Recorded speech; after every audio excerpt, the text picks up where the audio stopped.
This is Mayor Paige Cognetti. I wanted to talk a little bit about the 2024 budget. We released the budget last week, and we were at City Council with one of our first budget hearings on Thursday. There are two more this week, and then City Council will have its public hearing. Now, the budget seems like it's this really big, complicated thing, and it is. There's a lot of things that go into a $119 million budget to run a city as big as ours. But it's pretty simple in terms of what we're trying to accomplish every year that we put out these budgets. We want to make sure that we have the ability to continue to offer great services to you and to invest in better services and also maintain our assets. We have over 500 employees in this city, from our firefighters to our police officers, our DPW workers to our code enforcement officers, to our folks that are inside here at City Hall going after grants, helping small businesses get funding, helping our folks that are unhoused to see how they can make ends meet. There's a whole lot that goes into a day-to-day at the city and to a whole budget to make sure that we can continue to offer you great services and grow our city. So in our 2024 budget, I wanted to highlight a couple things that we've been doing great and also highlight the challenges that remain. So in June, we got recognition by our rating agency, S&P.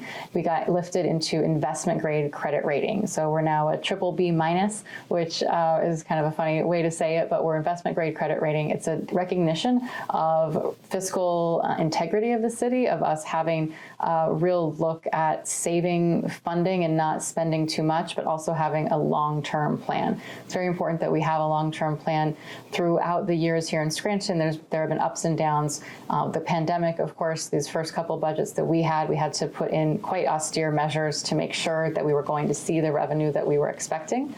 Luckily, we did see good revenue, and we've actually seen revenues increasing in the city, which have enabled us to get through the pandemic without furloughs, without layoffs, as we saw some different cities have to do. So we've come through in that well. We're very proud of how we managed that, and it's great to be recognized by S&P with the new investment grade credit rating. We've also achieved healthcare savings. We are able to say now that we've probably saved millions, many millions of dollars in these last 4 years, and we'll continue to see savings. So the work that we've been doing with our different contracts and working with our unionized workforce has been really, really important. And we've made good strides there in mitigating the rising healthcare costs. But that brings us to some of the long-term challenges that Scranton and any other city faces. Healthcare costs are going to go up no matter what, and there's only so much that we can do. So every single budget, we work with our third-party administrators to see what that's going to look like, and it's usually millions of dollars that we can forecast that we're going to have to pay for healthcare. This year, we also have to pay more than $3 million more for our pension obligation. That's something that comes in from the state. It's based on the poor market performance last year in the capital markets. It means that we have $3 million more in 2024 to budget for, and that's just a $3 million bill we have to pay. We also have salaries that are going up for police and fire especially, and we want our police and fire to be paid well as they should be. That's over $1 million more that we'll be paying in 2024. So that right there, plus a loss of assessed value, we're already in a kind of a deficit for 2024 of over $5 million. We're happy to report that we've been able to look at revenues and continue to see those trending well. We've been able to balance our budget without substantial impact from that $5 million, but we do have to figure out how we move forward. We also, in the city, have about $240 million or so dollars in other post-employment benefits liabilities.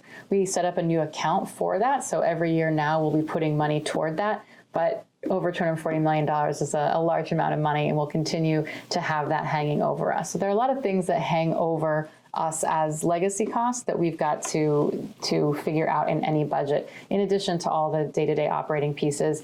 And there's inflation, right? Just like inflation has hit everyone's own pocketbooks in their households. The cost of tires has gone up, the cost of fuel has gone up. There's pieces of our budget that we have to make up for as well. So with all of that, we're proposing a 3.5% real estate tax increase in the city. I know no one wants to hear that. No one wants to hear their taxes go up. Let's talk about what that means, though, for kind of the average household. It's about $36 on the average tax bill. So $36 is a lot of money. I absolutely don't mean to diminish that $36 is a lot That's for the year. And our philosophy here is we'd rather have small increases every year. Maybe it's 2-3%, 2, 3, 3.5, whatever, somewhere $30, $40 a year on households. I know that's a lot, and that's not something that is fun, but we'd rather do that than do nothing for 3, 4, 5 years, and then all of a sudden hit you with a $300, $400 tax increase and have households across the city scrambling to be able to pay their tax bills. We think that these incremental increases are more fair, they're more predictable, and ultimately they give not just households, but also the city a better way to plan and a better way to move forward. So with that, I think there's a couple questions that I'll answer now, but what we're going to do is a week from now have a Q&A session. In the meantime, you can send your questions in to us and I can answer them more in depth. But a couple of points to make and questions that I can go into more again next Monday are, I hear you have a surplus, why do you need a tax increase? So the city is similar to your household finances. You have a savings account for emergencies. We just had an emergency on September 9th. It kind of made good on the name Rainy Day Fund. We have a surplus that we have to have, and we've actually passed a policy through City Council with a fund balance policy. So we need to always have on hand about 8% of our budget. That's so that we can be confident when something bad happens that we'll be able to fund that emergency response. That's one reason for it.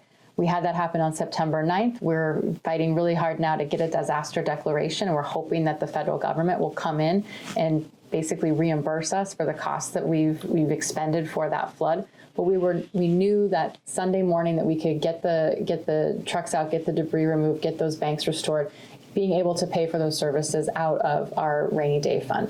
So it's similar to your household. You've got to have that funding set aside to be able to be confident in your operations when things don't go smoothly.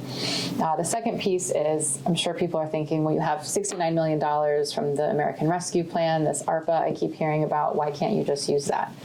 The rescue plan has been just amazing for our city and will continue to be. We've helped people ourselves at the city, but also small businesses, nonprofits, childcare organizations, helped them recover from COVID. That's first and foremost what those funds are for. We've been able to really boost new businesses and help businesses expand in the city, help grow that tax base, help make jobs available to people, improved quality of life, and investing in our parks all across the city. You'll continue to see more and more of the parks upgrades in your neighborhoods. And most important, perhaps, in the wake of September 9th is in stormwater infrastructure. We had already allocated $20 million of the rescue plan funding toward stormwater, and we'll be continuing to add to that, again, hopefully with help from the federal government, based on the September 9th storm. So those ARPA funds are not designed for regular daily operating budgets. They're not designed to kind of plug a hole in a budget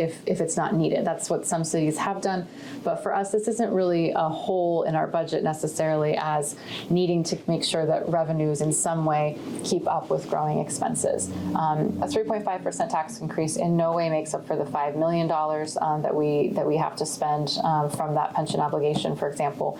But it does help us get to the revenue line that we need. So I know it's not fun. It's not what we want to talk about, tax increases, but we want to be really honest about what our philosophy is. And again, help you predict your own tax bills that you get at the beginning of the year and help us better predict how we are going to invest in the city. You'll see more from us on social media and on our website with the questions. So the Q&A will be back on. So next Monday, November 20th at noon, we'll do that Q&A session. You can ask more in-depth questions. You can see the whole budget on our website, scrantonpa.gov. Thanks for listening.